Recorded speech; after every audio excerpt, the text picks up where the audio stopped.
Businessman था और आज उसकी इकलौती बेटी झिलमिल का 8th बर्थडे था। राजेश जल्दी जल्दी सारा काम खत्म करके घर के लिए निकल गया। ओह ड्राइवर सुनो, मुझे किसी अच्छी सी गिफ्ट शॉप पे ले चलो। मुझे झिलमिल के लिए एक प्यारा सा गिफ्ट लेना है। जी सर, मैं आपको शहर के सबसे अच्छे गिफ्ट शॉप पे लेकर चलता हूँ। झिलमिल बिटिया के लिए वहाँ एक से एक गिफ्ट मिलेंगे। हाँ हाँ ठीक है। राजेश शॉप पर कई चीजें देखता है पर कोई भी गिफ्ट उसके मन को नहीं भाता है। वो शॉप से बाहर निकल ही रहा था कि उसकी नजर सबसे कोने में रखे एक जोकर के खिलौने पर पड़ती है। झिलमिल को तो जोकर्स बहुत पसंद है, उसे ये खिलौना भी अच्छा लगेगा। मैं उसके लिए यही ले लेता हूँ।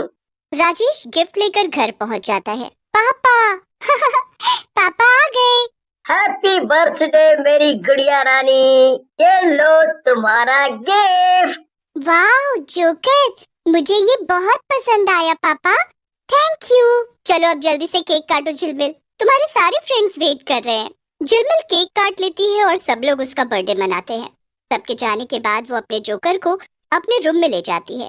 ओह ये कितना प्यारा जोकर है, इसकी आंखें तो देखो, ऐसा लगता है कि खिलौना नहीं है बल्कि असली है, मानो अभी बोल पड़ेगा।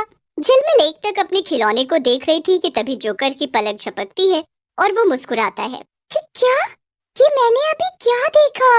नहीं नहीं, मेरा वहम होगा, भला कभी कोई खिलौना भी हंसता है?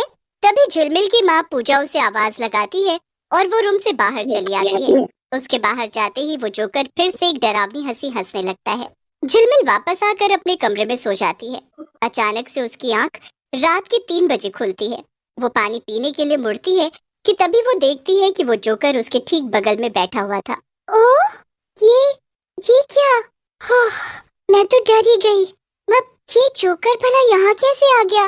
झिलमिल उसे उठाकर वापस बाकी खिलौनों के साथ रख देती है। झिलमिल जोकर को देखती रहती है और फिर सो जाती है। अगले दिन झिलमिल मम्मी को ये सब बताती है। अरे बेटा, हो सकता है तुम ही ने उसे अपने पास रखा हो और फिर भूल गई हो। ऐसी छोटी छोटी बातों पर इतना परेशान मत हो। ठीक है मम्मी। उस वक्त तो झिलमिल मम्मी की बात मान लेती है, लेकिन अब ऐसा अक्सर होने लगा कि वो जोकर वाला खिलौना अपनी जगह पर नहीं होता था। कभी वो खिड़की पर तो कभी झिलमिल के बेड पर अपने आप पहुंच जाता था। झिलमिल इस बात को काफी नजरअंदाज करने की कोशिश कर रही थी, लेकिन उसे अब जोकर से डर लगने लगा था। मुझे अब ये जोकर पसंद नहीं, मैं इसे अलमारी में बंद कर दूंगी। जोकर को अलमारी में रखकर झिलमिल सो जाती है। आधी रात को झिलमिल की आंख कुछ शोर से खुलती है। अलमारी के अंदर से आवाज आ रही थी, जैसे कोई अंदर से अलमारी पर हाथ पटक रहा हो। ये क्या हो रहा है? मुझे बहुत डर लग रहा है। मम्मी, पापा। अलमारी के अंदर से आवाज बढ़ती जा रही थी। झिलमिल की आवाज मम्मी पापा तक नहीं गई और वो बहुत डरी हुई थी। वो धीरे धीरे आगे बढ़ती है और उसने अलमारी का दरवाजा खोल दिया। तुरंत ही अंदर रखा जोकर झिलमिल पर झपट पड़ा। तेरी इतनी मजाल, तूने मुझे इस अलमारी में कैद किया, मैं तुझे मार दूंगा। बचाओ बचाओ। कोई यहाँ तुझे बचाने नहीं आएगा। बचाओ बचाओ, मुझे माफ कर दो, मैं अब कभी ऐसा नहीं करूंगी। प्लीज मुझे माफ कर दो। जोकर झिलमिल को छोड़ देता है और कहता है, इस बार तो मैंने तुझे छोड़ दिया है, लेकिन अगर दोबारा तूने मुझे गुस्सा दिलाया तो मैं तुझे जान से मार दूंगा। और हाँ, अगर तूने इस बारे में अपने मम्मी पापा को कुछ भी बताया तो मैं तुझसे पहले उन्हें जान से मार दूंगा। जोकर आराम से झिलमिल के बेड पर जाकर बैठ जाता है। एक दिन घर में पूजा पाठ थी और एक बहुत बड़े पंडित जी पूजा कराने आए थे, लेकिन घर के अंदर कदम रखते ही पंडित जी के चेहरे का रंग उतर गया। क्या हुआ पंडित जी, आप कुछ परेशान लग रहे हैं। मैं यहाँ पूजा नहीं कर सकता हूँ। इस घर में एक बहुत बुरी आत्मा का साया है, तुम्हें उससे खतरा है। क्या पंडित जी, इतने नामी पंडित हो के भी आप ऐसी चालें चल रहे हैं? आप ये सब कह रहे हैं ताकि हम आपसे कोई और पूजा भी करवाएं, जिससे हमें भूतों से राहत मिले। हाँ पंडित जी, हमें इन सब पर यकीन नहीं।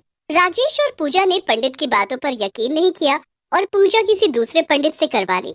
झिलमिल अब से बहुत डरी डरी रहती थी और मम्मी उसका ये बदला हुआ बर्ताव देखकर बहुत हैरान थी। झिलमिल, ये मैं क्या देख रही हूँ? तुम आजकल इतना गुमसुम क्यों रहती हो? ना अपने दोस्तों के साथ खेलने जाती हो और बस अपने रूम में सोने का बहाना बनाती रहती हो। आखिर क्या बात है बेटा? ऐसा क्या हुआ है जो तुम इतना डरी हुई हो? मुझे बताओ। मम्मी। झिलमिल अपनी मम्मी को जोकर के बारे में बताना चाहती थी, लेकिन उसे जोकर की दी हुई धमकी याद आ जाती है और वो कुछ नहीं बोलती है। कुछ तो बात जरूर है।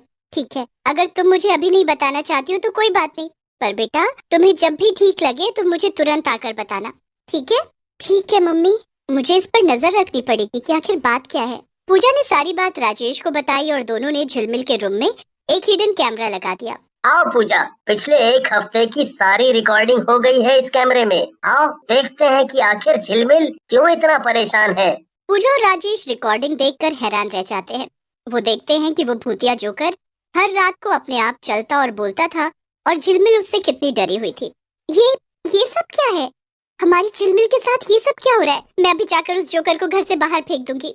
पूजा तुरंत झिलमिल के कमरे में जाती है और उस भूतिया जोकर को खिड़की से बाहर फेंक देती है, लेकिन वो जोकर वापस आ जाता है। तेरी इतनी मजाल, तूने मुझे फेंका। जोकर अपनी शक्तियों से पूजा को हवा में उड़ा देता है और जमीन पर तेजी से पटक देता है। पूजा, पूजा, तुम ठीक तो हो ना पूजा?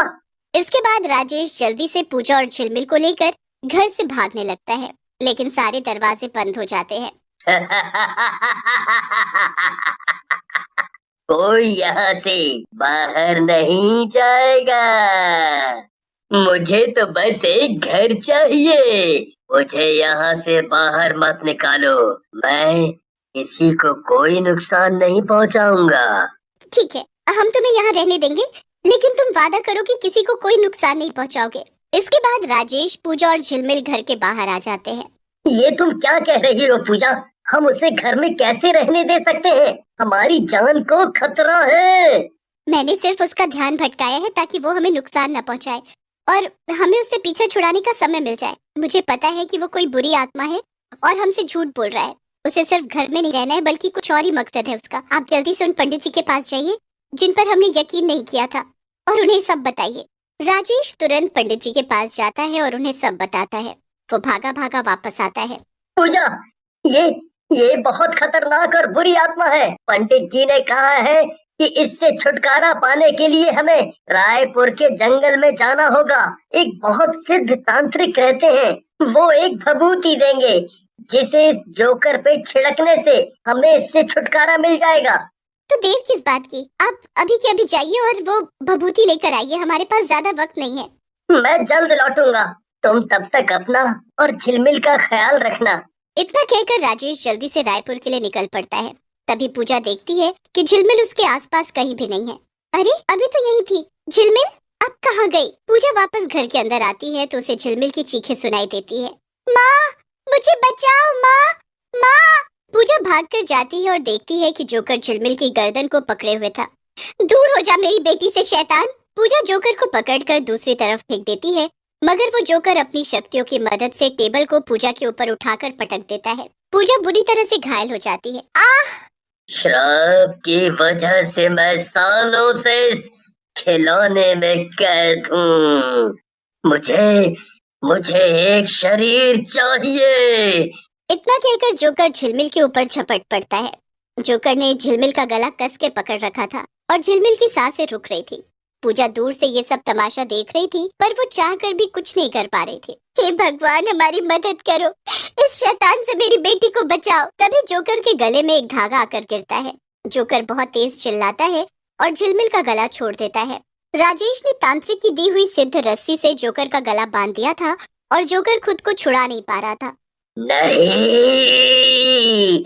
मेरी कहानी ऐसे ही खत्म नहीं होगी।